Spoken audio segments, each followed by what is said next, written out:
Good morning बच्चों। तो properties of cube root of unity देखे थे और एक एग्जाम्पल किए थे। आज है सो 4 एग्जाम्पल और देखेंगे और तब जो है हम लोग वेक्टर रिप्रेजेंटेशन देखेंगे। ठीक है, सभी लोग ध्यान दें। लास्ट क्लास में जो क्वेश्चन किए थे, ठीक है, उसी का अगला पार्ट करते हैं। तो एग्जाम्पल नंबर 33 उसका दूसरा पार्ट, ठीक है।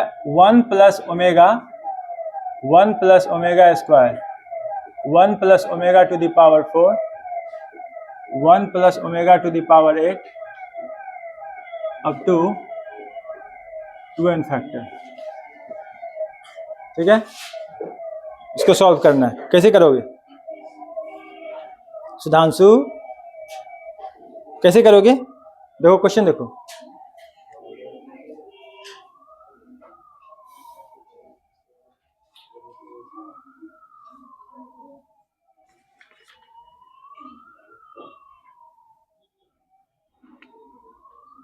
दो प्रॉपर्टी यूज होगी। एक प्रॉपर्टी ये होगी use, omega to the power 3q plus r equal to omega to the power r. और दूसरी प्रॉपर्टी ये यूज होगी 1 plus omega square equal to 0। Hint दे दिया हूं, अब बताओ।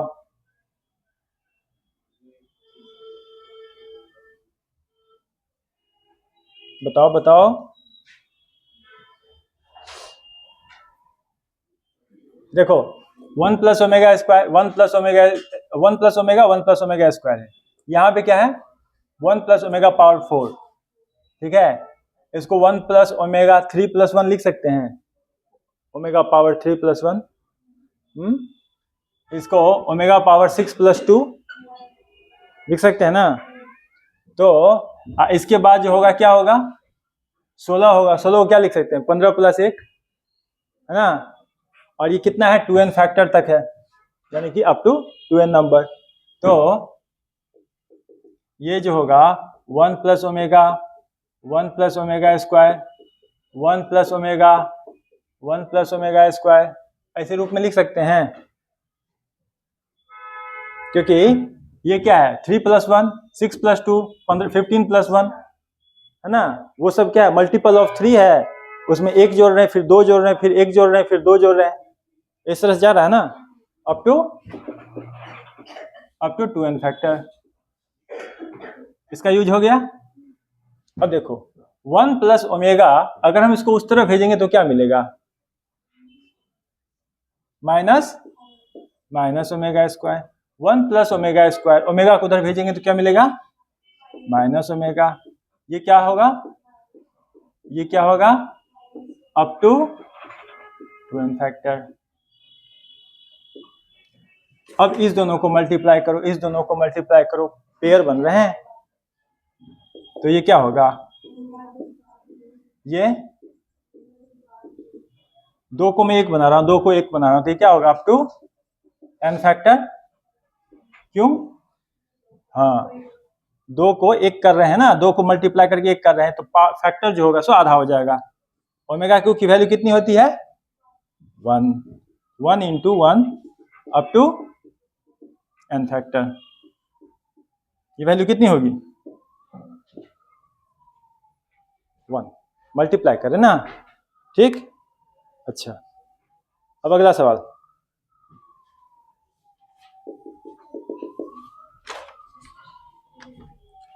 Alpha plus beta omega plus gamma omega square, alpha omega square plus beta plus gamma omega, इसकी वैल्यू बतानी है। कैसे करोगे,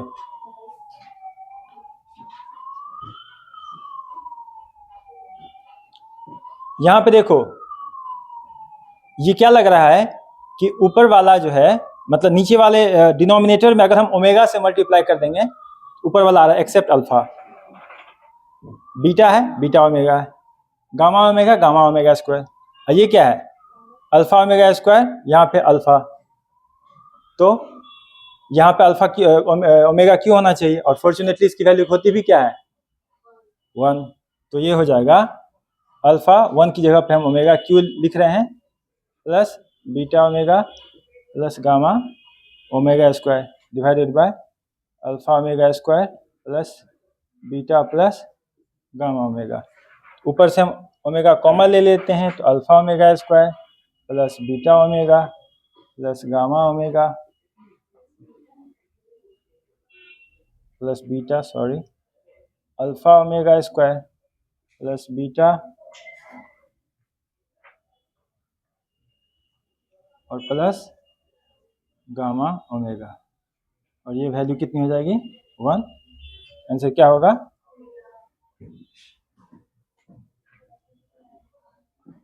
आसान है, है ना?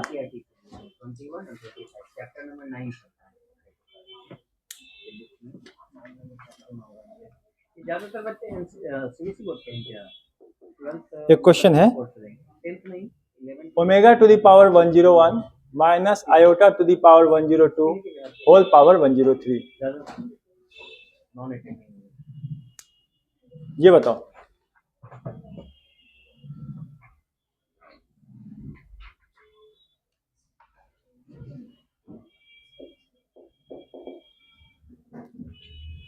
इसको इस तरीके से तोड़ो। एक चीज पूछ लीजिएगा कि लिखने के लिए हाँ, इसको क्या लिख सकते हैं? ओमेगा टू द पावर, क्योंकि 3 से डिवाइड करेंगे तो 99 प्लस 2 लिखेंगे माइनस आयोटा, इसको 4 से डिवाइड करेंगे तो 100 प्लस 2 लिखेंगे, क्योंकि साइकिल ऑफ 4 हो रहा है ना। तो 99 3 से डिविजिबल है, 100 जो है सो 4 से डिविजिबल है, ये होल पावर में 103। तो ये हो जाएगा omega square minus iota square और होल पावर 103। ये कितना हो जाएगा? Omega square plus 1 whole power 103। Omega square plus 1 कितना होगा?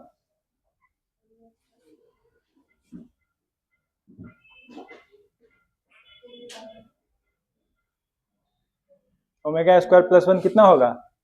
Minus omega to the power 103। Second, इसको 3 के मल्टीपल में करेंगे तो क्या लिखेंगे? Minus omega to the power 102 plus 1 होगा ना। तो minus 1 to the power 102 omega to the power 102 into minus omega, ऐसे लिख सकते हैं।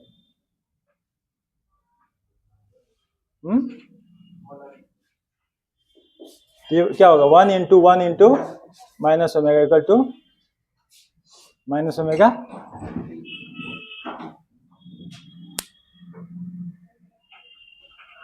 ठीक है, next 3/2 plus iota root 3/2 whole power 50 equal to 3 to the power 25 e to the power I theta, where iota is equal to under root minus 1, then theta equal to what? ये value तुम लोग अभी बनाओ, ये question solve करो और उसके बाद सब उतारो भी।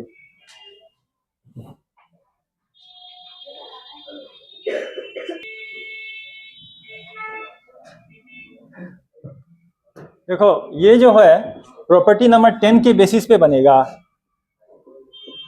अब इसमें से क्या कॉमन लें? दोनों पॉजिटिव है, दोनों में से कोई एक निगेटिव होता है तो ओमेगा के फॉर्म में होगा, अगर दोनों निगेटिव है तो ओमेगा स्क्वायर के फॉर्म में आएगा। ये पर ये दोनों पॉजिटिव है तो हमें कोई एक टर्म निगेटिव चाहिए।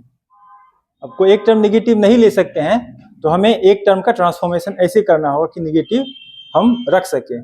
तो हम 3 को माइनस रूट 3, ठीक है, माइनस आयोटा रूट 3, इसका होल स्क्वायर लिख सकते हैं। Whole divided by plus iota root 3, इस रूप में लिख सकते हैं। अब जो है इसमें से क्या कॉमन लें? इसमें से आयोटा रूट 3 कॉमन ले लें तो होगा आयोटा रूट 3, तो इधर क्या बचेगा? इधर बचेगा, अगर हम माइनस आयोटा रूट 3 कॉमन ले लें, ठीक है, क्योंकि ये दो टाइम है, तो इसमें से क्या होगा, बचेगा माइनस आयोटा रूट 3, और इसमें से क्या बचेगा, -1, क्योंकि प्लस है ना। उसके बाद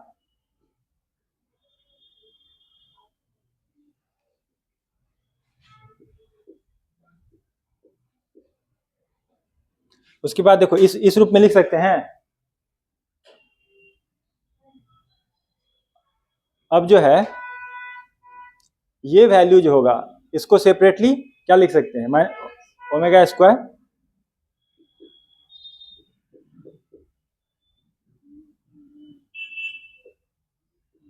होल पावर 50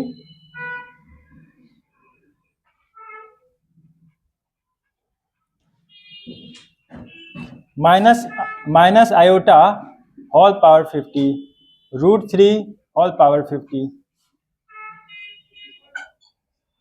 और ओमेगा टू द पावर 100, ऐसे लिख सकते हैं। ये वैल्यू कितना होगा,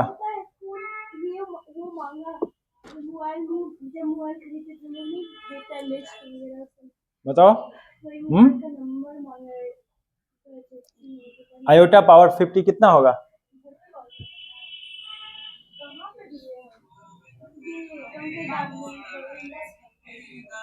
ये +1 हो जाएगा। ठीक से बोलो, -1 to the power 50 iota power 50। अब बताओ, -1 होगा, है ना। मैंने यहाँ पे माइनस को सेपरेट कर लिया, आयोटा को सेपरेट कर लिया, कितना होगा, -1, ठीक है। ये आयोटा क्यूब होगा ना, आयोटा क्यूब करो तो 150 होगा। ये क्या है, माइनस आयोटा है, माइनस आयोटा किसका वैल्यू होता है, आयोटा क्यूब का होता है ना। आयोटा क्यूब का पावर 50 करोगे 150 होगा। 150 जो है उसको फिर तोड़ोगे तो भी तुम्हारा -1 ही होगा। 148 नहीं,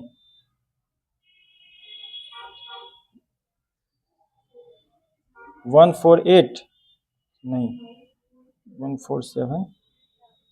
147 + 3 आयोटा क्यूब।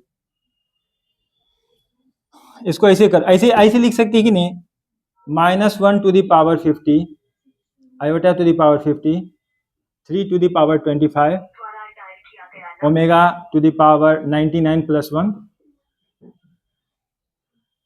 लिख सकते हैं। इसका वैल्यू 1 हो जाएगा, इसका वैल्यू -1 होगा ना। ये होगा 3 टू द पावर 25 और ये कितना होगा, ओमेगा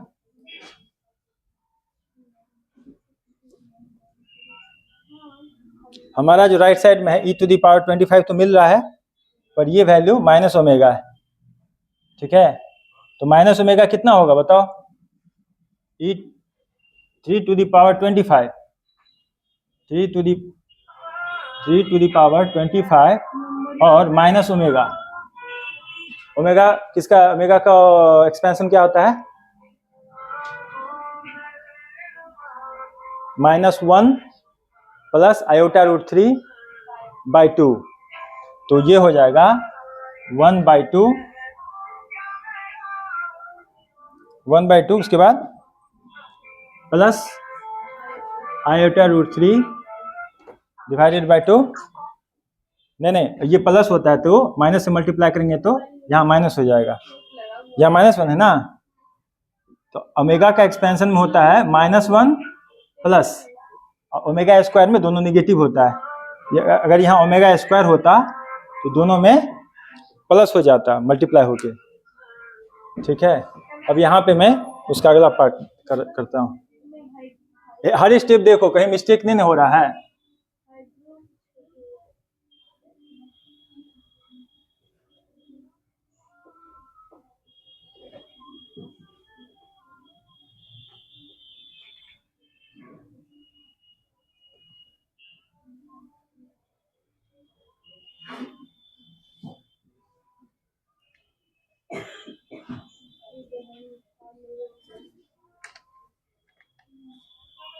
अब जो है 3 to the power 25 वो वैल्यू 1/2 है और दूसरी वैल्यू √3/2 है। तो कॉस पॉजिटिव है और साइन नेगेटिव है, फोर्थ क्वाड्रेंट है ना। तो उसको हम क्या लिख सकते हैं, e to the power -π/3 minus iota into -π/3 लिख सकते हैं, लिख सकते हैं ना। और equal to e to the power 25 e to the power I theta, ये गिवन है, ठीक है। On comparison theta equal to -π/3। निकाल के मोबाइल का एक एक चीज का फोटो भेज दो ना कवर का।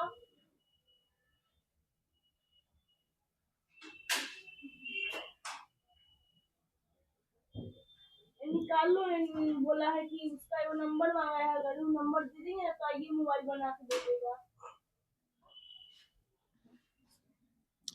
ये स्टेप जो है सही है क्या? पापा को नहीं बताना। ये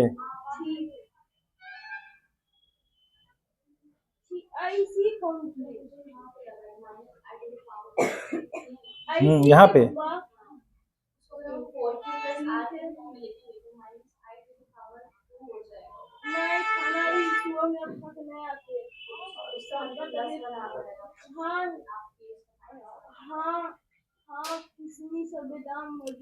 ये तो +1 होगा, और इसको जो सेपरेट किए हैं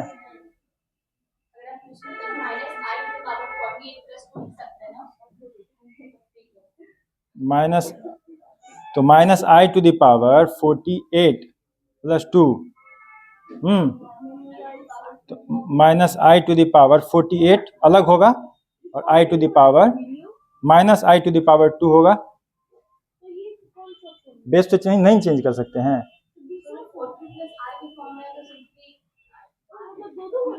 नहीं, वो आयोटा के लिए होता है, ये माइनस आयोटा है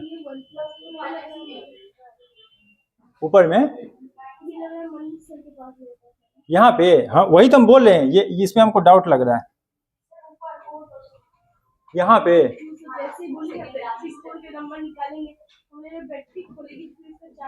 ये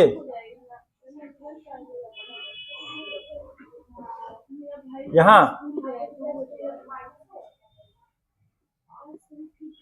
अरे ये माइनस अलग है, ये ब्रैकेट में है, ये माइनस अलग है, ये ब्रैकेट में है, दोनों में डिफरेंस है ना। हमको ये जो स्टेप है ये देखो तो सही है क्या, इसमें हम जो है इसका स्क्वायर 3 कर पाएंगे क्या?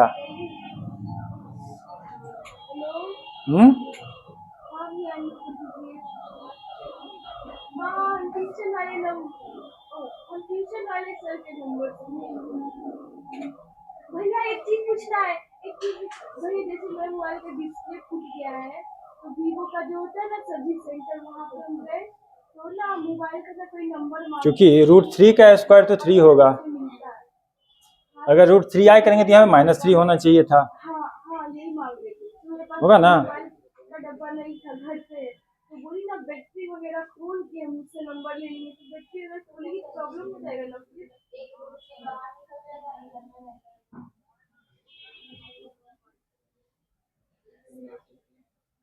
मेरा मोबाइल का पूरा डिस्प्ले खराब है ना, खराब। पर वैसे ये अब स्टेप में सही है, यही माइनस आयोटा नहीं लिखना था। पूरा मोबाइल खराब है, पूरा मतलब क्यों नहीं आ पाएगा? अब तुम यहाँ से इसको माइनस से मल्टीप्लाई करो, क्या होगा? प्लस फोन वगैरह आएगा ना तो फोन और ओ हाँ, आयोटा स्क्वायर कितना होगा? माइनस, और √3 का स्क्वायर हो जाएगा तो ये तो -3 हो जाएगा। ये दिक्कत है ना। चलो क्वेश्चन में ही चेंज कर देते हैं, क्वेश्चन हम बनाए थे खुद से ठीक है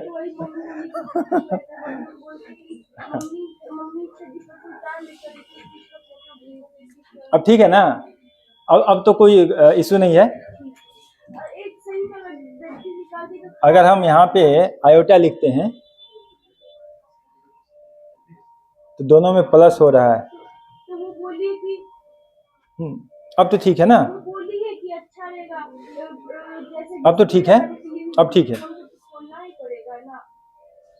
हम माइनस को इसमें से कॉमन ले लेंगे तो यहाँ पे -1 लिखें। अब ठीक है, क्वेश्चन में -n लगा दो तब सही हो जाएगा। ठीक है, नेक्स्ट क्वेश्चन। ये डिस्क्रिपेंसी बस इसीलिए हो रहा था कि यहाँ पे माइनस साइन नहीं था, यहाँ पे अगर -n लगा देंगे तो सही हो जाएगा। और कोई डाउट है? देखो तो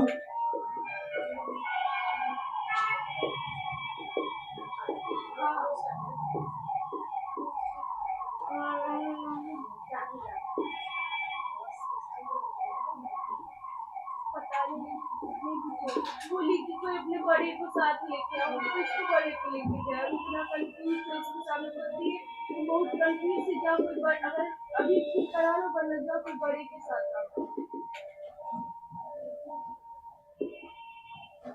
हम आपकी बात करवा देंगे।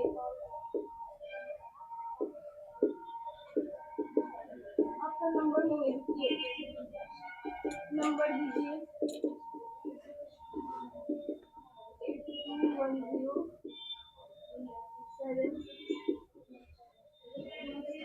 बोलो, कोई डाउट है अभी भी? सब क्लियर ना? ठीक है, हम बात करवा देंगे। ये जो माइनस है ना, ये सेपरेट साइन है, अगर यहाँ पे कोई डाउट हो रहा हो तो। ठीक है, और ये जो है सो ब्रैकेट के अंदर है, इसीलिए इसको सेपरेट करना जरूरी है। जैसे यहाँ भी सेपरेट किए हैं ना हम, देख रहे हो, माइनस ओमेगा अलग लिखे हैं जो एक पावर में था, इस माइनस ओमेगा को -1 अलग और ओमेगा अलग। ठीक है, इसको सॉल्व करो। कैसे सॉल्व करोगे?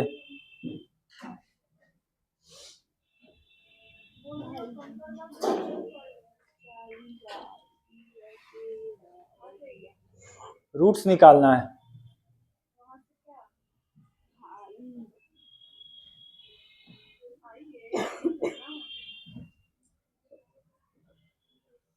इक्वेशन क्या है? x³ - 3x² + 3x + 7 = 0। कितना अच्छा बोला है, स्ट्रेस को दूर करते हुए स्टडी पे फोकस करें, हमको जाना है। फैक्टराइज करो। फैक्टराइज करोगे तो एक तो टर्म कैसा मिल रहा है, a³ - 3ab² - 3a²b, है ना? a³ - 3ab² या ऐसे लिख सकते हैं, है ना? और -3ab², यह है -3a²b। ठीक, और लास्ट में BQ वाला टर्म है, BQ वाला टर्म नहीं है, नहीं ना है, तो हम BQ वाला टर्म इंट्रोड्यूस करके और उसको पूरा देते हैं। तो ये जो होगा x³ - 3x² + 3x - 1 + 8 = 0। अब तो पूर जाएगा ना। और -1 का होल क्यूब क्या होता है? -1 का होल क्यूब -1, तो अब तो ये हो रहा है ना, a - b का होल क्यूब के एक्सपेंशन के फॉर्म में आ रहा है। ठीक ना? तो ये टर्म हो जाएगा x - 1 whole cube + 2 whole cube = 0। इसका एक्सपेंशन पॉसिबल है क्योंकि कल ही हम पढ़े हैं a³ + b³ का एक्सपेंशन। ठीक, क्या होता है? एक तो होगा x - 1 + 2 × x - 1 + 2 ओमेगा x - 1 + 2 ओमेगा²। ये होगा ना? देखो एक उसमें फॉर्मूला होगा a³ + b³ का, क्या है? ऐसा है a + b × a + b omega × a + b ओमेगा²। उसी से तोड़े हैं हम, है ना? यहाँ भी a³ + b³ है, तो हम इस तरह से तोड़ सकते हैं। = 0 लिखें तो हमारे पास 3 रूट निकलेंगे। कौन कौन से रूट होंगे? एक तो x = 1 - 2, एक होगा 1 - 2 ओमेगा, और तीसरा होगा 1 - 2 ओमेगा²। इसको अल्फा मान लो, इसको बीटा मान लो, इसको गामा मान लो, और तब सॉल्व करो। बताओ कितना आंसर, जल्दी करो। तो इसको सॉल्व करोगे, ठीक है, तो लास्ट में तुमको ऐसा मिलेगा 1/ओमेगा प्लस 1/ओमेगा प्लस ओमेगा स्क्वायर। तो 1 को ओमेगा क्यों लिख देना, कभी इनमें काट दिए, जैसे फिजिक्स पढ़ाते हैं वैसे इनमें काट दिए, इनमें काट दिए। तो ये आएगा omega square plus omega square plus omega square equal to 3 omega square. ठीक है, उतना तुम लोग कर सकते हो, इसलिए तुम लोगों पे छोड़ दिया हूं।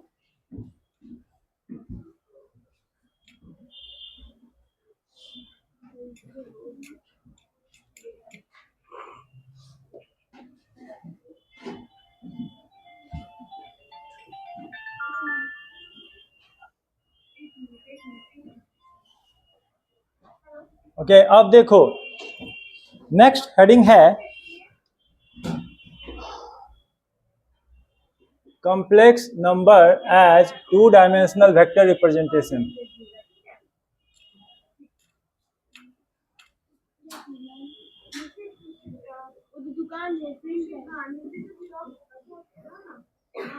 देखो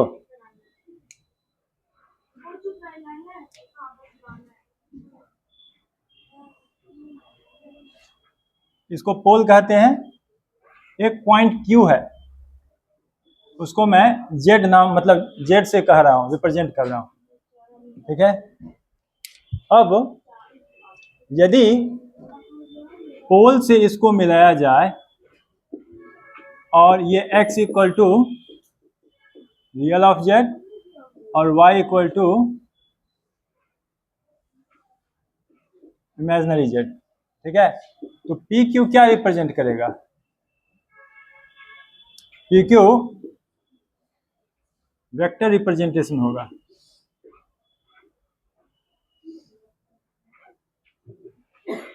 PQ होगा वेक्टर रिप्रेजेंटेशन। तो हम इसको ऐसे लिख सकते हैं कि x PQ equal to XI plus YJ, ये इक्विवेलेंटली कहना हो गया x प्लस आयोटा y। ठीक है, और इसको जो है RE to the power I theta भी कह सकते हैं, जहां ये वैल्यू क्या है थीटा और R equal to mod Z, है ना। तो जो वेक्टर है उसको हम लोग कॉम्प्लेक्स नंबर के फॉर्म में लिख सकते हैं। ठीक है, जहां पे ये बता रहा है unit vector along real axis, और ये क्या बता रहा है unit vector along imaginary axis.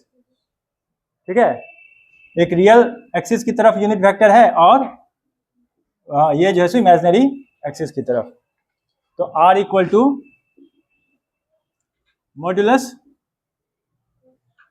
Of Z, है ना, और ये इक्विवेलेंटली हो गया कहने के magnitude of vector.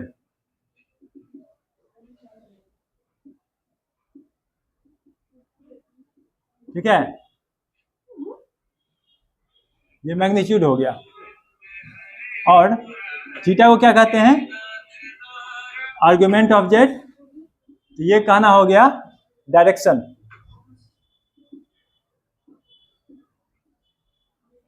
Direction of vector PQ। ठीक है, और ये बताओ थीटा इक्वल टू क्या होता है y/x। वेरी गुड, जहां पे y क्या है लेंथ।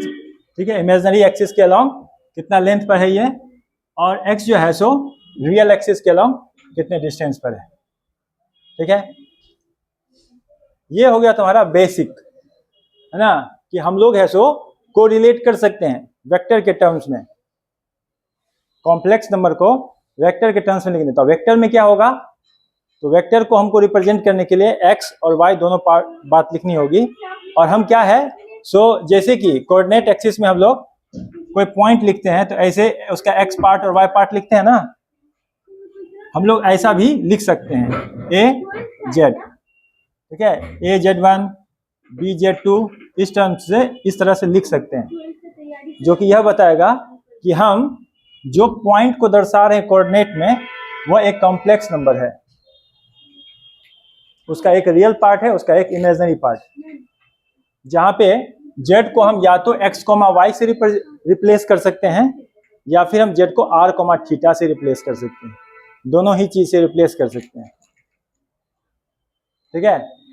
और अब देखो, यदि तुमको कोई जो है सो मतलब r थीटा से रिप्लेस करेगा तो इसका मतलब क्या है, तुमको वो उस वेक्टर का वो बता रहा है मैग्नीट्यूड और रोटेशन बता रहा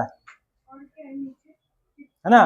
वो वेक्टर का है सो जैसे कि ओरिजिन से कितने डिस्टेंस पे है, यहाँ पे कहेंगे पोल से कितने डिस्टेंस पे है, फिर बताएंगे थीटा से क्या आर्गुमेंट बताता है, जैसे रोटेशन, यहाँ भी वेक्टर का बताएंगे कितना रोटेशन हो रहा है,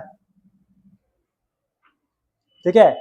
अब जैसे कोई पॉइंट है, उस पॉइंट को जैसे कोऑर्डिनेट कहते हैं, इसका नाम थोड़ा सा चेंज हो जाएगा, इसको हम एफिक्स कहेंगे, जैसे जिसने कहते हैं coordinate of A x, y, ठीक है। अब चूंकि यहाँ पे दो पार्ट है, दो तरीके से लिख सकते हैं, इसको x, y भी लिख सकते हैं और इसको r, थीटा भी लिख सकते हैं, इसलिए कोऑर्डिनेट की जगह हम थोड़ा सा कॉम्प्लेक्स नंबर एक दूसरा टर्म यूज करेंगे, उसको एफिक्स कहेंगे, ठीक है। एफिक्स मतलब उस पॉइंट का है सो लोकेशन, है ना, r थीटा के टर्म्स में या x, y के टर्म्स में कहाँ पे। तो कुछ इस तरह से वेक्टर रिप्रेजेंटेशन को हम कॉम्प्लेक्स नंबर में भी दिखा सकते हैं। अब हम वेक्टर को जोड़ेंगे कैसे, जैसे कि हम एक दूसरा पार्ट बता रहे हैं इसका, vector sum of Z1 and Z2, ठीक है। तुमको दो कॉम्प्लेक्स नंबर को जोड़ना तो आ गया, ना, जैसे कि दो कॉम्प्लेक्स नंबर है x1, y1, x1 plus iy1, दूसरा है x2 प्लस iy2, दोनों को जोड़ेंगे कैसे, रियल को रियल के साथ और इमेजिनरी को इमेजिनरी के साथ जोड़ेंगे, ठीक है। तो यहां भी जैसे कि मान लो हमारे पास आर्गेन प्लेन है, ठीक है, इस आर्गेन प्लेन में ये पोल है, ये हम x को रियल ऑफ z से डिनोट कर रहे हैं, y को इमेजिनरी z से डिनोट कर रहे हैं, ठीक है। एक हमारे पास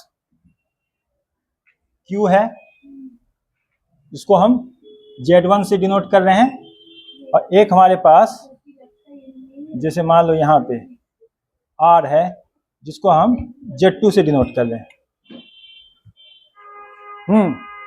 तो अब जो है ये हो गया हमारा, इस पोल को इससे मिला देंगे,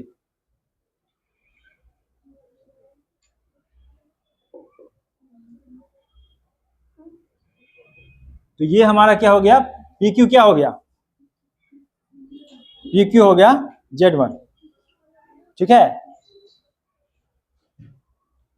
ध्यान देना, मैं यहाँ पे वेक्टर नोटेशन नहीं दे रहा हूं, कुछ नहीं दे रहा हूं, पर ये वेक्टर है, थोड़ी देर के लिए इसे मान के चलो, क्योंकि अभी जो पढ़ रहे हैं ना उसमें ऐसे ही नोटेशन होगा।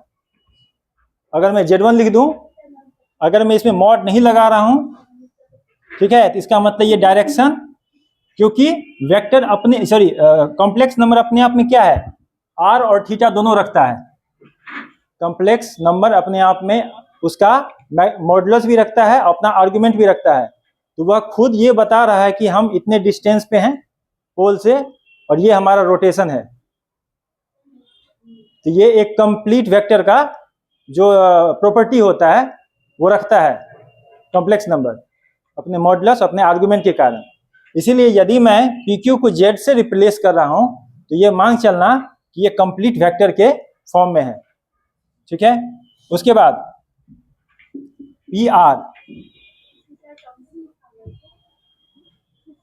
PR जो है हमारा वह Z2 है, ठीक है। अब देखो हमें इन दोनों को जोड़ना है, Z1 प्लस Z2, इनको हमें सम करना है। तो हम इसको जोड़ने का दो तरीका, एक ट्रायंगुलर लॉ जानते हैं और दूसरा पैरेललोग्राम जानते हैं, ठीक है।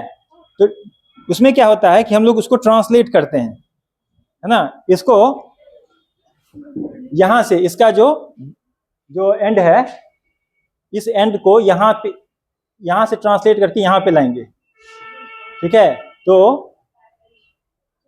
पैरेलल शिफ्ट करेंगे। इसके कारण से क्या होगा, ये जो होगा, दूसरा मार्कर है,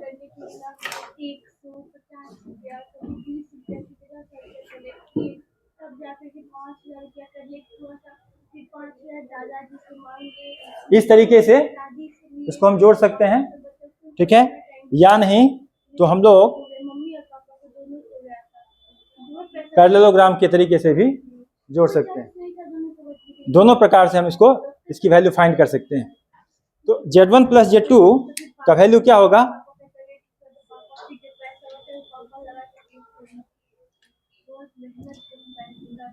X1 plus IY1 plus X2 plus IY2 equal to X1 plus X2 plus I into Y1 plus Y2। ठीक है, ये हमारा जो वैल्यू होगा, इसको मान लो S से डिनोट करते हैं, ये बताएगा Z1 प्लस Z2। तो ये बताओ, अगर हमारा PS रिजल्टेंट हुआ, तो PS का जो है मॉडुलस क्या होगा,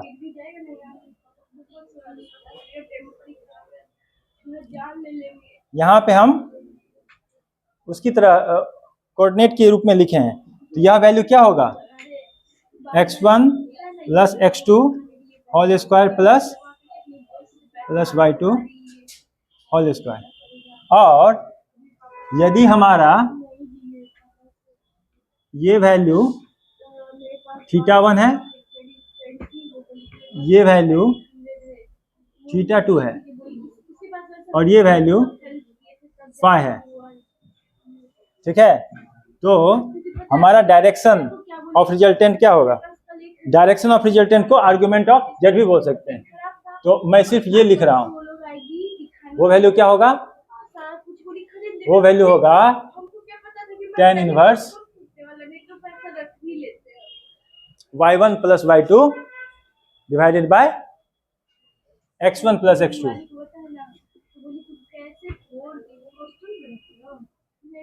ठीक है, अब देखो यहाँ पे क्या है, एक बात तुम लोगों को समझ में आनी चाहिए कि सारा हम जो मेजरमेंट लिए हैं वो या तो आर्गन प्लेन में है ना, कोऑर्डिनेट के फॉर्म में लिए हैं, x, y के फॉर्म में लिए हैं, और रोटेशन जो लिए हैं वो रियल एक्सिस से लिए हैं। तो तुमको थोड़ा सा ये जो डिस्क्रिपेंसी थोड़ा सा फिजिक्स से या फिर जो तुम पहले पढ़े होगे वेक्टर में भी तुम एक अलग जगह पे देखोगे, वो क्यों हो रहा है, वो हो रहा है क्योंकि हम मेजरमेंट का रेफरेंस जो है सो रियल एक्सिस यहाँ पे लिए हैं, एंगुलर मेजरमेंट का। और तुम लोग जो देखे हो वो वेक्टर एक दूसरे पे ही डिपेंडेंट है, उनके बीच का रोटेशन हम लोग देखते हैं। ठीक है, जो उन दोनों के बीच में क्या है, इधर मैं मिटा दूं। अब देखो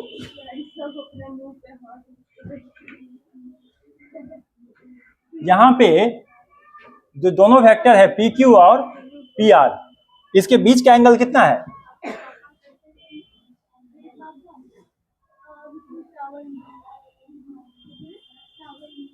बोलो,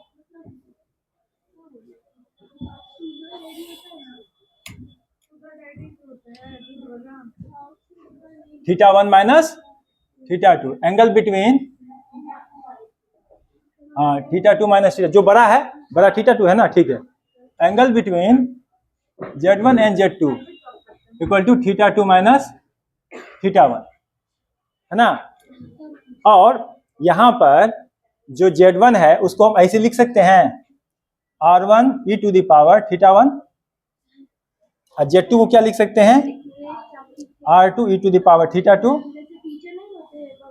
अब तुम्हारा जो फिजिक्स वाला है ना, या फिर जो तुम्हारा वेक्टर में भी, तुम प्योरली वेक्टर में भी जो तुम एक दूसरे पे जो डिपेंडेंसी देख रहे हो, वो फॉर्म हम यूज कर सकते हैं।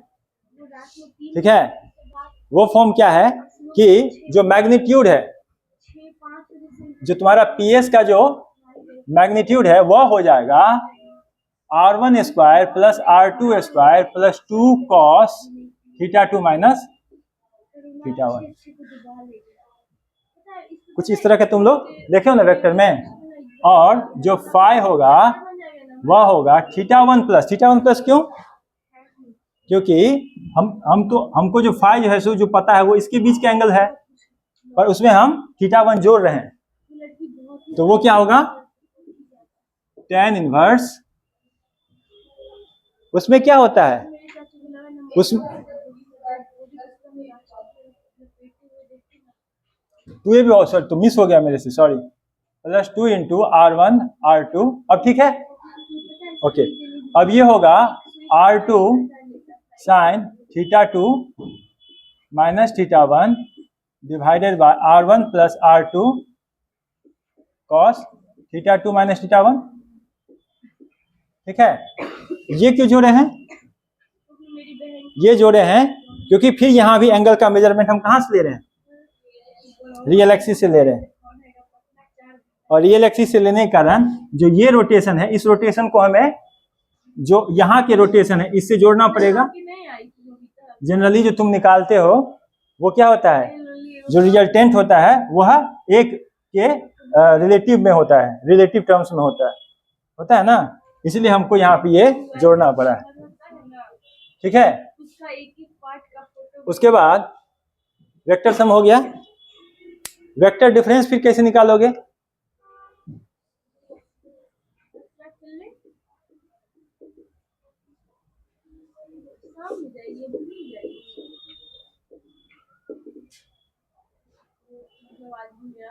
बाकी सारा चीज तो वही करना है।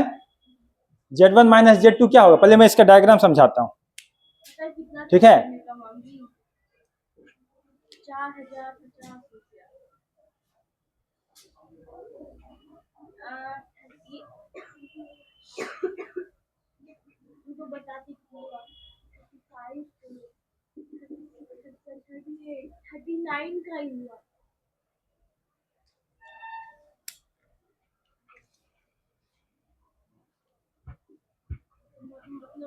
ये हमारा Z1 है और ये हमारा Z2 है। ठीक है, हमको Z1 माइनस Z2 चाहिए, है ना? तो Z1 माइनस Z2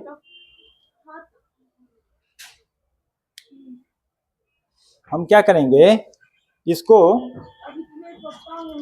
Z2 का निगेटिव क्या होगा?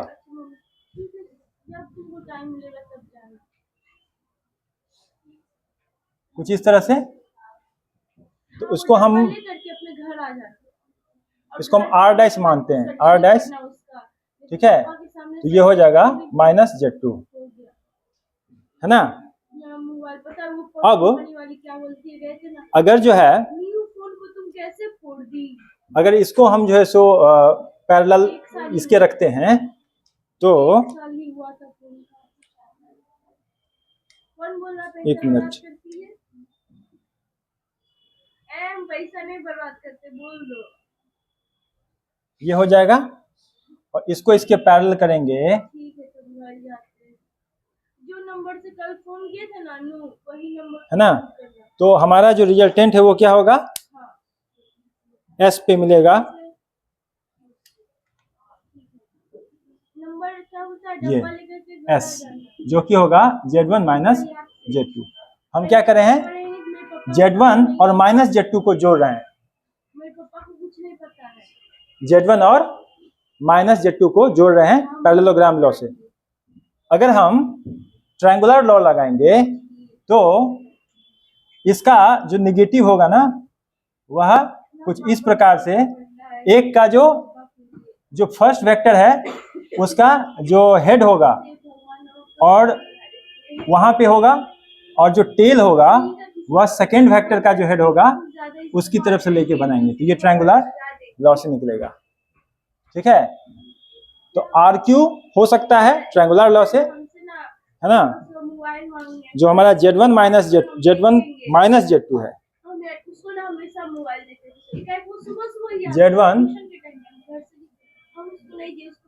Z1 माइनस Z2 जो होगा वह RQ हो सकता है, आर क्यू होगा ट्रायंगुलर लॉ से, और ये जो होगा पी एस होगा पैरेललोग्राम लॉ से। ठीक है, अब ये जो वैल्यू होगी वो कितनी होगी, ये वैल्यू होगी x1 प्लस आई y1 माइनस x2 प्लस आई y2। तो ये होगा x1 माइनस x2 प्लस आई इंटू y1 माइनस y2। ठीक है, तो इससे जो हमारा पी एस जैसे मान लेते हैं हम लोग पैरेललोग्राम से, तो उसका मैग्नीट्यूड क्या होगा x1 माइनस, ठीक है, और ये आर क्यू के ही बराबर होगा plus y1 minus y2 whole square. और इसका फिर जो है सो रोटेशन, ठीक है, इसका भी रोटेशन हम कहां से लेंगे, रियल एक्सिस से। ये हो गया हमारा θ1, ये θ2, और ये जो है ये हो गया फाई, है ना, रिजल्टेंट का डायरेक्शन। तो रिजल्टेंट का डायरेक्शन क्या होगा, tan inverse y1 minus divided by x1 minus x2। तो ये हमारा डायरेक्शन निकला जब हम लोग उसके कोऑर्डिनेट फॉर्म्स को देख रहे हैं। अब हम लोग इसका जो है इसका हम रोटेशन निकालना चाहेंगे। ठीक है, θ1 और θ2 के रिस्पेक्ट में। तो जब हम इसको कंप्लीटली जब इसका हम क्या कर रहे हैं, निगेटिव कर रहे हैं, तो वो क्या होगा, पोल के अगेंस्ट मिरर, है ना, निगेटिव ऑफ R2 जो होगा वो क्या होगा, मिरर अगेंस्ट पोल। उसका जो आर्ग्यूमेंट होगा वो क्या होगा, जो θ2 है उसमें हम माइनस पाई को जोड़ रहे हैं या प्लस पाई को जोड़ रहे हैं। ये जो होगा θ2 रोटेशन है, ये θ2 रोटेशन किसका आर्गुमेंट है, Z2 का। Z2 के आर्गुमेंट का अगर हम Z2 का निगेटिव कर रहे हैं तो उसका आर्गुमेंट कितना होगा, ये होगा ना, ये, और ये वैल्यू कितनी होगी, माइनस θ2 माइनस पाई प्लस θ2। अगर हम इस तरह से रोटेशन ले रहे हैं तो ये क्या है, क्लॉकवाइज रोटेशन है ना, तो क्लॉकवाइज रोटेशन है तो ये वैल्यू होगी, पहले तो ये पूरा का पूरा कितना होगा, पाई होगा।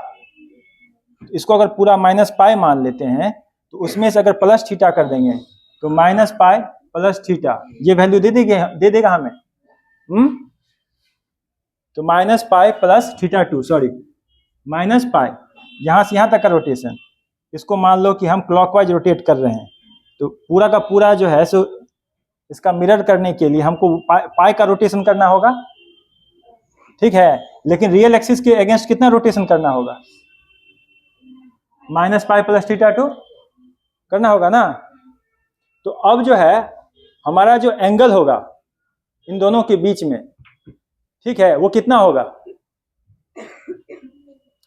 इसके, ये तो हमारा रियल एक्सिस के अगेंस्ट जो है सो माइनस Z2 का रोटेशन हो गया। ठीक है, और Z1 का रोटेशन कितना है, प्लस θ1। तो angle between Z1 and Z2 कितना होगा, angle between Z1 and Z2, यहाँ पर इन दोनों को सम कर देंगे, माइनस पाई प्लस θ2 प्लस θ1 होगा ना। अब इससे जो है जब हम जो RQ, ठीक है, या फिर PS का यदि हम मैग्नीट्यूड निकालते हैं तो यह value R1 square plus R2 square minus 2R1 R2 cos θ1 plus θ2 आएगा। ठीक है, और यदि हम इसका डायरेक्शन निकालते हैं तो वो वैल्यू यहां पर मैं लिख देता हूं, वो वैल्यू जो होगा वह theta 1 minus tan inverse R2 sin theta 1 plus theta 2 divided by R1 minus R2 cos theta 1 plus theta 2। ठीक है, ये हो गया vector sum and vector difference. ये सब हम अपना दो तरीके से जब हम इसको करते हैं। का सामान होता है, पहले पता जब स्टार्टिंग में वो लोग से मिले ना तो अपना ठीक है, सबको बांट देते थे, मतलब अभी कोई डाउट है इसमें? देखो तो, 2 मिनट समय लो, पूरा देखो, समझो, तब नोट करो।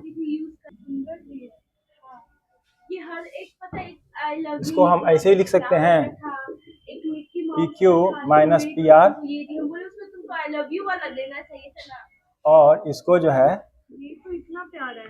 PS को हम सब एक ही ले सकते हैं, ये एक गिर गया PQ हमको लगा ना प्लस ये चिपक जाएगा PR डैश। अरे क्या कि मैं से टेढ़ा किए बहुत नीचे गया मोबाइल किया।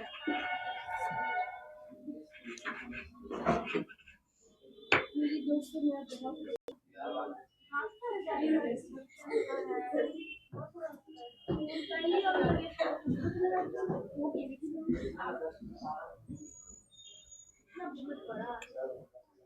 हम पता है पटना ना अभी पढ़ने के लिए बोला 3 बरस खाने के लिए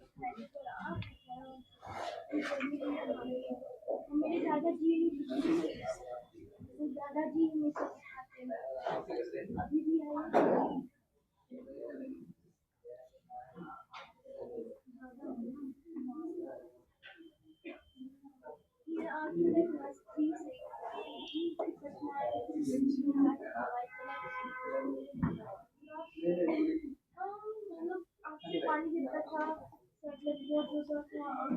देखो तो तुम लोग है वेक्टर प्रोडक्ट और सॉरी वेक्टर सम और वेक्टर डिफरेंस देखियो। ठीक है, अभी मैं एक टर्म लिखूंगा वेक्टर प्रोडक्ट, लोग उसको क्रॉस प्रोडक्ट समझ लेते हैं, क्योंकि क्रॉस प्रोडक्ट का एक नाम क्या है, वेक्टर प्रोडक्ट भी है ना। लेकिन क्रॉस प्रोडक्ट को मत समझना, क्योंकि यहाँ जो मैं वेक्टर प्रोडक्ट बताऊंगा वो actually multiplication of complex number है with reference to real axis, है ना। वो रियल एक्सिस के रेफरेंस को लेते हुए तब हम देखो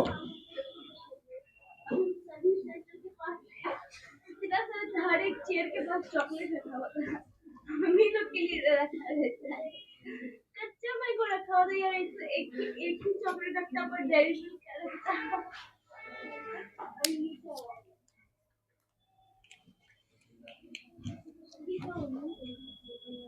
वेक्टर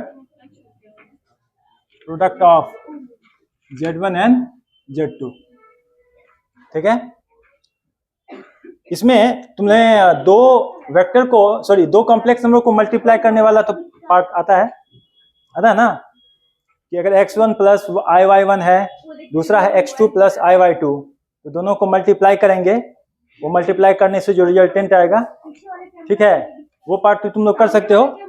ठीक है, तो करोगे तो तुम्हारा जो रिजल्टेंट होगा, जैसे देखो यहाँ पर ये क्या है, ये Q है, P पोल से हम एक वेक्टर ले रहे हैं जो थीटा 1 रोटेशन पे है, उसको हम Z1 से डिनोट कर रहे हैं। एक दूसरा है जो हम लोग R से डिनोट कर रहे हैं, वह Z2 है, वह थीटा 2 रोटेशन पे है। ठीक है, यहां जो रिजल्टेंट होगा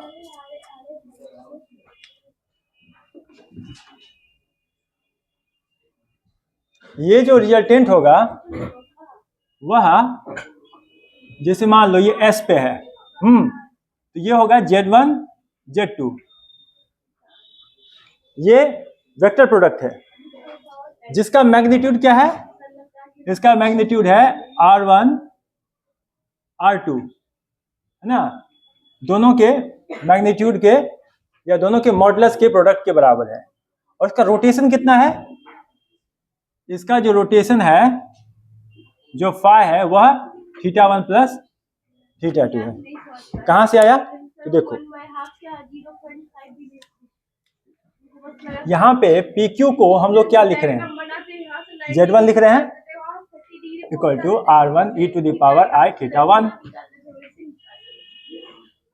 पी आर को क्या लिख रहे हैं, Z2 equal to R2 e to the power I theta 2। तो यहाँ पर पी क्यू मैं इस तरह से नोटेशन दे रहा हूँ, क्योंकि कोई भी सिंबल दूंगा तो तुम लोग ऐसे कंफ्यूज हो जाओगे। मैं कोई सिंबल नहीं दे रहा हूँ। अगर मैं यहाँ डॉट लिख दूंगा तो कहूँगा सर ये तो डॉट प्रोडक्ट है, अगर मैं क्रॉस लिखूंगा तो क्रॉस प्रोडक्ट है, या फिर मैं अगर ऐसे सिंबल ऐसे दे दूंगा तो कहूँगे सर ये क्या है, ये एस्ट्रिक है ना। इससे भी मल्टीप्लिकेशन का नोटेशन यूज होता है, पर ये हम लोग है सो बढ़िया से पढ़ेंगे कहीं और, क्योंकि ये बाइनोमियल थ्योरम का पार्ट है। वो हम कुछ नहीं, हम बस कुछ नहीं लिख रहे हैं यहाँ पर, ये समझो कि ये मल्टीप्लिकेशन हो रहा है। वह हो रहा है Z1 Z2 equal to R1 R2 e to the power I theta 1 plus theta 2, है ना। तो ये क्या बता रहा है, ये बता रहा है मैग्नीट्यूड ऑफ द रिजल्टेंट, ठीक है, जो कि दोनों के मॉडुलस का प्रोडक्ट है। तो अगर PS को हम लोग मानते हैं रिजल्टेंट, तो PS जो होगा उसका जो मॉडुलस होगा वो क्या होगा, R1 R2, और जो रोटेशन है वो कितना है, थीटा 1 प्लस थीटा 2, ठीक है। इसकी वैल्यू को तुम लोग अगर उससे निकालोगे x1 और x2 से, तो बताओ तो कितना होगा। ये जो वैल्यू होगी R1 और R2 की वो कितनी होगी, ये तो मैं बताया हूँ उससे ना, R e to the power I theta से। अगर हम लोग x इससे निकालेंगे, क्या बोलते हैं, x प्लस आई वाई से, x1 प्लस आई वाई 1 इंटू x2 प्लस आई वाई 2, तो इसका प्रोडक्ट कितना होगा, x1 x2 minus y1 y2, ये रियल पार्ट होगा, और इमेजिनरी पार्ट क्या होगा, x1 y2 plus x2 y1, है ना। तो इससे हमारा PS कितना निकलेगा, वो वैल्यू होगी x1 x2 minus y1 y2 whole square plus x1 y2 plus x2 y1 उसका होल स्क्वायर, ठीक है। इससे हम अगर रोटेशन निकालेंगे तो कितना निकलेगा, जो आर्गुमेंट है tan inverse x1 y2 x2 y1 bye x1 x2 y1 y2, ठीक है, ऐसे निकलेगा। तो हम लोग ये वैल्यू जो है सो r कॉमा थीटा और इससे भी निकाल सकते हैं।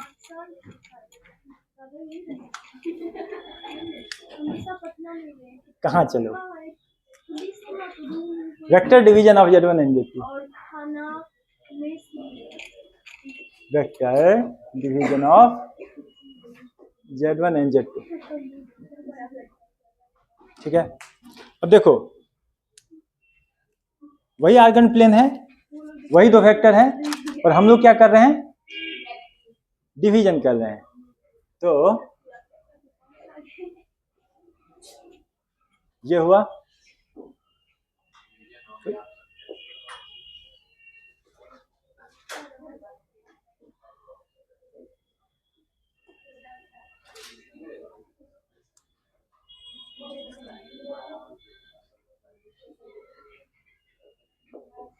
Z1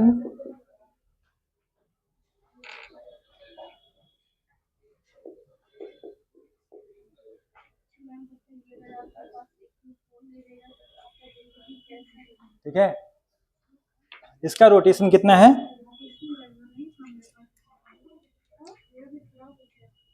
इसका रोटेशन है थीटा 1, इसका रोटेशन है थीटा 2।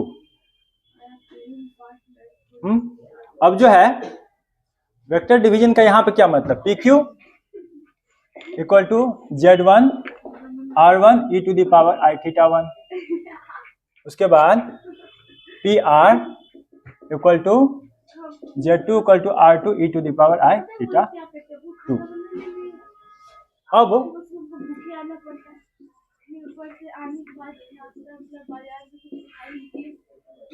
इसको हम लोग डिवाइड कर रहे हैं, यानी कि Z1 डिवाइडेड बाय Z2, यानी कि R1 e to the power I theta 1 divided by R2 e to the power I theta 2 equal to R1 by R2 e to the power I theta 1 minus theta 2।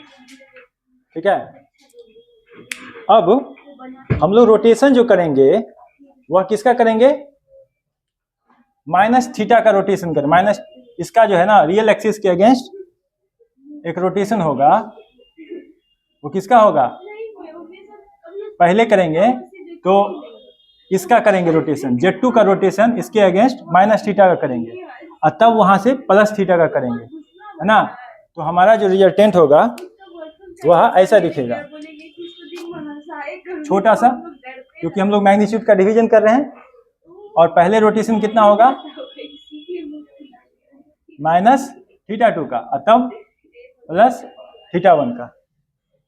तो हमें जो ये rotation मिलेगा ये कितना का होगा, थीटा 1 माइनस थीटा 2, है ना। इसका जो मैग्नीट्यूड होगा वो कितना होगा, R1 डिवाइडेड बाय R2। समझे। तो इसका जो मान लो PS है, तो PS का जो मैग्नीट्यूड होगा वो R1 बाय R2 होगा और इसका जो रोटेशन होगा वह थीटा 1 माइनस थीटा 2 के बराबर होगा। ठीक है। ये पार्ट तुम लोग खुद से कर सकते हो, है ना, क्योंकि तुम लोग को 2 कॉम्प्लेक्स नंबर का डिवीजन बताए हैं, करके देखना। ठीक है। तो आगे बढ़े।